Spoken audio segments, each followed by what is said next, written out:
İnşallah qəşəng yerdir. Çayın da səsi. Nasıl?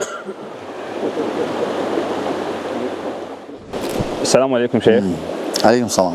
Quran və hədislərin günümüzə çatmasına səbəb olan oxşar və fərqli cəhətlər. Ən böyük səbəb birinci Allah qoruyur. Allah Subhanahu taala buyurur ki: "İnna nahnu nazzalna zikra və inna lahu lahafizun." Təkid eləyir bu ayədə neçə yerdə ki, biz bu Quranı nazil etdik və biz bu Quranı qoruyucuq. Həmçinin Quranın yanında sünnə də daxildir. Allah sünnəni də qoruyur. Sünnəni. Yəni Peyğəmbər sallallahu əleyhi və səlləm Quran nazil olan vaxtı birdən nəsə bir addım atanda və ya nəsə söz deyəndə ayə gəlirdi ki, yox, belə deyil.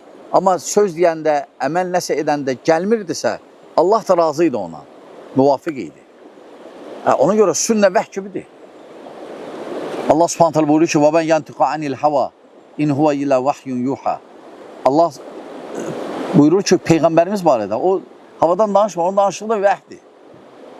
Onun danışığı da vəhdir. Həmçinin başqa yerdə buyurur ki, biz sana nazil edelim, lütubeyyinə linnəs.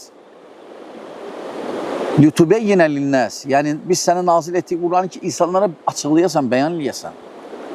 Ona görə bu namaz deyib, amma təfsilat verməyib namazı neçə rükət. Aydındır, Peyğəmbərimiz sallallahu aleyhi ve sellem bizə bəyan elədi. Zəkat deyib, ancaq deməyib. Arpada, buğdada nə qədər, ticarətdə nə qədər, mallarda nə qədər, heyvanatda nə qədər sünnə bizə bəyan elədi. Həc deyib, ancaq deməyib necə, nə cür, hansı qaydalarla, nə vaxt pozulur, pozulsa, o boşluğu necə doldurmaq olar. Onların hamısı biz sünnədən öyrənmişik. Sünnədən. Ona görə birinci Allah qoruyur. Allah sünnəni qoruyur. Həmçinin qardaşlar, həmçinin hifzdən, əzbərdən. Çünki biz bilirik ki, hətta Peyğəmbər sallallahu aleyhi ve sellem yazıb oxuya bilmirdi. Yazıb oxuya bilmirdi. Hətta sahabələrin çoxusu yazıb oxuya bilmirdi. Sahabələrin içində Məkkədə o vaxt təxminən 19 nəfərə yaxın adam, müsəlmanlardan, sahabələrdən.